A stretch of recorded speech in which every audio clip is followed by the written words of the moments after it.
Hello, good morning. ഇന്ന് തിങ്കളാഴ്ചയാണ്. അപ്പോൾ തിങ്കളാഴ്ച രാവിലത്തെ ഒരു വീഡിയോ ആണ് ഞാൻ ഇന്ന് ഇടുന്നത്. കുറച്ച് ലേറ്റായിപ്പോയി, എഡിറ്റ് ചെയ്യാനൊക്കെ ആയിട്ട് ലേറ്റായിപ്പോയി.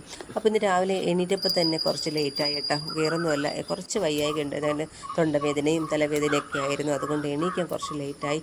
എണീറ്റ ഉടനെ ഞാൻ നേരെ പോയത് നമ്മുടെ തുളസിന്ന് 2 ഇല എടുക്കാനാണ് കേട്ടോ. അപ്പോൾ നമ്മുടെ ആകാശമൊക്കെ നല്ല ക്ലീനായിട്ട് കിടപ്പുണ്ട്, നീല കളറിൽ തന്നെ കിടപ്പുണ്ട്. ഇനി എപ്പോഴാണ് മഴ പെയ്യുന്നതെന്ന് അറിയാൻ പറ്റില്ലല്ലോ. ഒന്നും പ്രെഡിക്റ്റ് ചെയ്യാൻ പറ്റാത്ത ഒരു ക്ലൈമറ്റ് ആണല്ലോ നമുക്കിപ്പോൾ ഉള്ളത്. അങ്ങനെ അതൊക്കെ കൊണ്ട് നേരെ ഞാൻ കിച്ചണിലോട്ടാണ് കയറിയത്. എന്തായാലും ഫസ്റ്റ് നമുക്ക് വെള്ളം ഉണ്ടാക്കിയതിന് ശേഷം ബാക്കി എന്തും ചെയ്യാന്നുള്ള രീതിയിലാണ് കേട്ടോ ഞാൻ കയറിയത്. കാരണം അത്രമാത്രം തൊണ്ടവേദനയായിരുന്നു. പിന്നെ ഞാൻ ഇന്നലെ കടല വെള്ളത്തിട്ടിട്ടുണ്ടായിരുന്നു.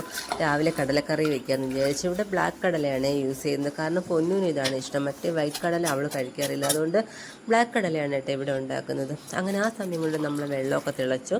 അങ്ങനെ വെള്ളം ഞാൻ ഗ്ലാസ്സിലൊഴിച്ച് ഇലയൊക്കെ ഇട്ട് വെച്ച് നല്ല തിളച്ച വെള്ളം ആയപ്പോൾ കുറച്ച് തണുക്കട്ടെ എന്ന് വിചാരിച്ച് മാറ്റി വെച്ചിരിക്കുകയായിരുന്നു.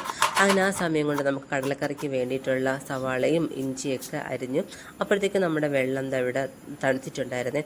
ശരിക്കും ഈ വെള്ളം കുടിച്ച സമയത്ത് എന്തൊരു ആശ്വാസമായിരുന്നു അറിയാമോ. നമ്മൾ തൊണ്ടയൊക്കെ വേദനെടുക്കുന്ന സമയത്ത് കുറച്ച് ചൂടുവെള്ളം കുടിക്കുമ്പോൾ ആശ്വാസമാണ്. അല്ലാതെ നമുക്ക് പറഞ്ഞറിയിക്കാൻ പറ്റില്ലല്ലേ.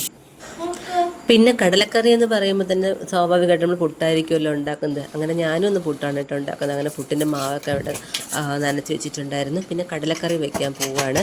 ശരിക്കും 2-3 ടൈപ്പിൽ ഞാൻ കടലക്കറി വയ്ക്കുവേ. എന്നാലും പുട്ടിനി എന്ന് പറയുമ്പോൾ ഈ ഒരു പാറ്റേണാണ് ഇവിടെ എല്ലാവർക്കും ഇഷ്ടം. വേറെ ഒന്നുമല്ല, നമ്മൾ കടുക് പൊട്ടിച്ച് കറിവേപ്പിലയൊക്കെ ഇട്ടതിന് ശേഷം നമ്മുടെ എല്ലാ പൊടിയും ഉണ്ടല്ലോ, മുളക് പൊടി, മല്ലിപ്പൊടി, ഗരം മസാല, അങ്ങനെ എല്ലാ പൊടിയും കൂടി ഈ ഒരു എണ്ണയിലേക്ക് ഇട്ട് ചൂടാക്കി നന്നായിട്ടൊന്ന് മൂപ്പിച്ചെടുക്കും. അതിനുശേഷം നമ്മൾ ഈ ഒരു കടുക് നമ്മൾ വേവിച്ച് വെച്ചിരിക്കുന്ന കടലയൊക്കെ ഇട്ടിട്ട് ഒന്ന് വേവിച്ച് വറ്റിച്ചൊക്കെ എടുക്കുമ്പോഴത്തേക്ക് നമ്മൾ സെയിം നമ്മൾ വറുത്തരച്ച കടലയുണ്ടല്ലോ, ആ ഒരു കറിയുടെ അതേ ടേസ്റ്റാണ്. അപ്പോൾ ഇവിടെ എല്ലാവർക്കും ഇതാണ് ഇഷ്ടം. പുട്ടിൻ്റെ കൂടെ കഴിക്കാൻ ഇങ്ങനെ കടലക്കറി വയ്ക്കുന്നതാണ് ഇഷ്ടം. അങ്ങനെ രാവിലത്തെ പുട്ടും കടലക്കറിയും റെഡിയായി. ഇനി നമുക്ക് വേണ്ടത് ഉച്ചയ്ക്കുള്ള പരിപാടീസും കൂടി ഉണ്ടാക്കുക എന്നുള്ളതായിരുന്നു. ശരിക്കും എനിക്ക് വയ്യാത്തതുകൊണ്ട് രാവിലെ കയറാനേ ഭയങ്കര മടിയായിരുന്നു കേട്ടോ. പിന്നെ എന്തായാലും മടിച്ചാലും നമുക്ക് ചെയ്തല്ലേ പറ്റൂ എന്നുള്ള രീതിയിലാണ് ചെയ്യുന്നത്.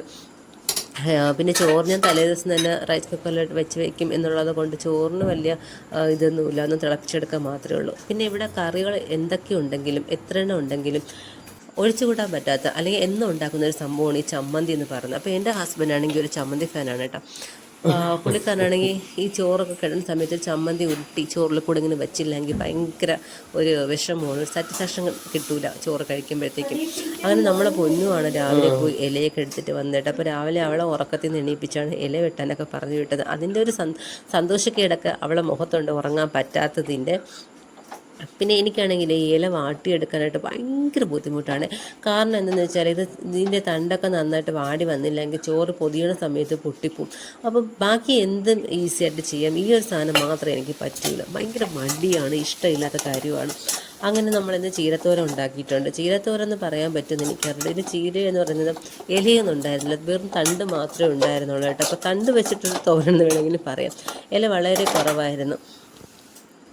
അതും റെഡിയായി. നമ്മുടെ ചോറൊക്കെ കെട്ടി ഇവിടെ റെഡിയാക്കി വെച്ചിട്ടുണ്ട്. അപ്പോൾ മീൻകറിയൊക്കെ ഉണ്ടായിരുന്നു കേട്ടോ. മീൻകറിയും തോരനും ചമ്മന്തിയും മാങ്ങ അച്ചാറൊക്കെ വെച്ച് ചെറിയ രീതിയിലൊരു ചോറ് കെട്ടലാണ്. അങ്ങനെ ചോറൊക്കെ കെട്ടിയിട്ട് ഞാൻ പെട്ടെന്ന് റെഡിയായി ജോലിക്ക് പോകണമല്ലോ. അങ്ങനെ വയ്യായെങ്കിലും കുളിച്ചില്ല എങ്കിൽ നമുക്ക് ഭയങ്കര ക്ഷീണമായിരിക്കുമല്ലേ. അപ്പോൾ എത്ര വയ്യെങ്കിലും ഞാൻ തല കുളിക്കാറുണ്ട് കേട്ടോ. തല കുളിച്ച് കഴിയുമ്പോൾ തന്നെ പകുതി അസുഖങ്ങളൊക്കെ മാറുമെന്നാണ് എൻ്റെ ഒരു വിശ്വാസം. അങ്ങനെ ഞാനും റെഡിയായി കലകി ഇറങ്ങുകയാണ്. അപ്പോൾ ഇതൊക്കെയാണ് കേട്ടോ എൻ്റെ കുഞ്ഞു കുഞ്ഞു വിശേഷങ്ങൾ രാവിലെയുള്ള. അപ്പോൾ നിങ്ങൾ എങ്ങനെയൊക്കെയാണ്, ഇങ്ങനെയൊക്കെ തന്നെ ആയിരിക്കുമല്ലേ. അപ്പോൾ എന്തായാലും നമുക്ക് അടുത്ത വേറൊരു വീഡിയോ ആയിട്ട് പിന്നെ കാണാമേ.